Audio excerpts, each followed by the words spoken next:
Welcome back, Halo followers. Today we have our first evidence and our first look into 343's development cycle with Halo Infinite and understand a little bit why the game has come out the way it has, at least on the multiplayer side, but also campaign. Believe it or not, this game has really only been in development for 2 years and a half. This game has gone through a massive scrap and it has been compared to Zelda Breath of the Wild, and a lot of the things that I've actually theorized for a long time seems to be the case, including a contractor problem. So this article is actually coming from Jason I don't know how to say that, but this guy is brilliant. He exposes exactly what is going on here, not in a bad way, but just in a clarifying way. 343 isn't going to tell us what's wrong with the game and why the development cycle is so rough. We do actually have a post by Joseph Staten. He says, "We also recognize that this game is launching at an incredibly tough time. The C-19 has profoundly disrupted families and friendships, has radically altered the way we work and collaborate, as well as how we interact with each other on a fundamental human level. And honestly, some days it's been hard to see the light at the end of the tunnel. The team has struggled not only from having to work from home. This is probably ultimately better for the team, but it is a huge change in the pipeline and certainly has affected how people work and how people are organized and perhaps communication. I believe projects like this should be done in person, despite, it being a lot easier to work from home and probably a lot less stressful, let's be real. This is actually kind of shocking, but at the same time, not really. So Jason goes on in the article, says this. I'm going to start with the most interesting bit. By the summer of 2019, Halo Infinite was in crisis mode. The studio decided to cut almost 2/3 of the entire planned game, leaving managers to instruct some designers to come to the office and do nothing while the studio figured out the next move. Right? That is a huge footnote. Eventually, the game's open world was cut back from a vast Zelda-like experience, like Zelda Breath of the Wild is what I've heard, into something far smaller. It soon became clear to some on the team that even with the compromises, getting Halo Infinite into decent shape by the following fall, that would be 2020, would be impossible. And remember, that was the original release date, right? Still, the timing of the release didn't seem up for discussion. Microsoft told 343 that it had to launch a game for the next Xbox, which meant releasing it November 2020. So, let's just break this down piece by piece. The first portion is that the game was in crisis mode in 2019.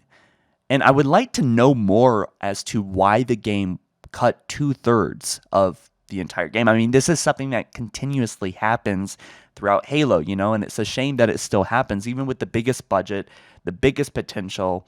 There's so much that they could have done with this game, and there really is. Honestly, I'm happy with the game. I've played it, I've finished it, and honestly, this game does deliver. The campaign does deliver, but what we were going to get in 2020 was probably going to be not super great, at least graphically, right? I mean, the game must have been finished to some degree, right? But having that extra time, having Joseph Staten, being one of the people that made Halo back in the day, having him help direct and lead the campaign and game overall, I'm sure must have been monumental for this game landing on its feet, right? What they were going to deliver in 2020 was probably going to be a train wreck, exactly what we've said for years, And Joseph Staten did say, obviously, the game has launched in a weird time. The game was going to launch at a weird time in 2020. And, that stuff is still going on right now. However, I feel like it's kind of an excuse. If this says anything to me, it looks like Halo Infinite, according to Jason here, was already in crisis mode in 2019. The studio decided to cut 2/3 of the entire game for whatever reason. Whatever they had here, guys, remember that this game has only really been in development for 2.5 years, maybe 3 years, right? Whatever they had before, I'm not sure what happened to that, and I really don't have a clear answer as to what happened to that, but it's gone, and it's not coming back. Maybe it was a prototype of a different type of game. Maybe 343 was like, all right, you know what? Whatever we came up here is going to be another Halo 5. We need to rethink this. We need to trim the game down, cut it down. This isn't going to work.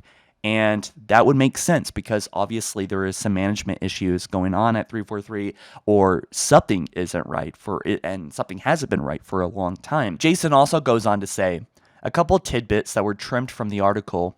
343's tool said Faber was so difficult to use that they spent months considering a switch to Unreal Engine. That is shocking, right? Unreal Engine, a third-party tool, right? And I imagine the reason they didn't was because Microsoft didn't want to give any money to another studio for their base game. But at the end of the day, I think Unreal probably would have been better than Slipspace Engine. I haven't talked about it much yet, but Slipspace Engine is struggling. Of course, on the campaign side, Slipspace does what it needs to do, but there are UI limitations. That's a main menu limitation. I think that is honestly the smoking gun, that this engine is broken in a lot of ways. Theater isn't working. Custom games isn't working really well. And Forge isn't here, probably because it's also not working the way they want it to. And Jason goes on to say the game was delayed multiple times. One early plan was to release multiplayer in 2019 and a campaign in 2020. And that is a huge thing that we talked about. I believe head of Xbox Phil Spencer slapped that down and said we would never do that. However, it looks like a lot of these leaks, a lot of the things that we've been talking about for a long time, as well as, Chris Lee and Tim Longo and other big manager positions, leader positions, people that were important to the development of Halo, were being fired or quitting. I think Chris Lee was fired. I don't know about the other guy, but there's actually been other positions, replacements for replacements. People are cycling in and out like a rotating door. And so this game has been effectively built by many different people. Let me talk about this other tweet that Jason said. As usual, one of Halo Infinite's biggest development problems was labor. A large chunk of 343 workers were on contracts and couldn't stay longer than 18 months due to Microsoft restrictions. Full-time promotions were rare, so the studio was constantly losing talent and knowledge. Now, I have to wonder exactly why this is. It always comes down to money. I'm sure hiring an employee includes a bunch of different benefits that probably adds up a lot, right? The yearly salary, including their 401k, retirement, healthcare, all that comes up to a monumental cost versus just having a contractor, right? Contractors are very useful for little jobs like, finishing, like touching up on maybe something specific to a game mode that is a one-time kind of game mode on the side here.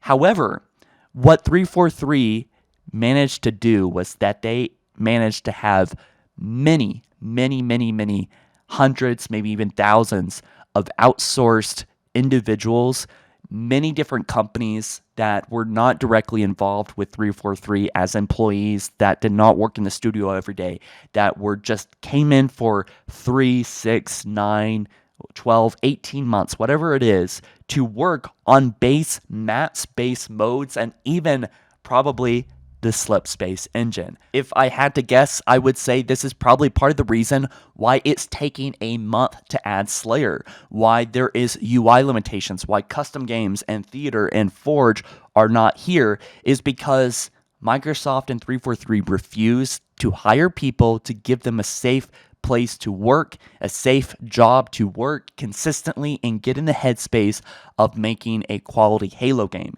Instead, we have thousands of individuals that have rotated and cycled throughout the game, probably developed Slipspace engine behind this strategy of hiring a bunch of random individuals. And what do you do if the Slipspace engine isn't working right in a certain way?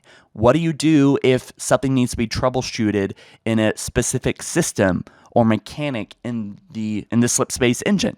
You have people that are across the country that no longer work for you, right? Entire teams probably that have developed this engine based on a contractor program.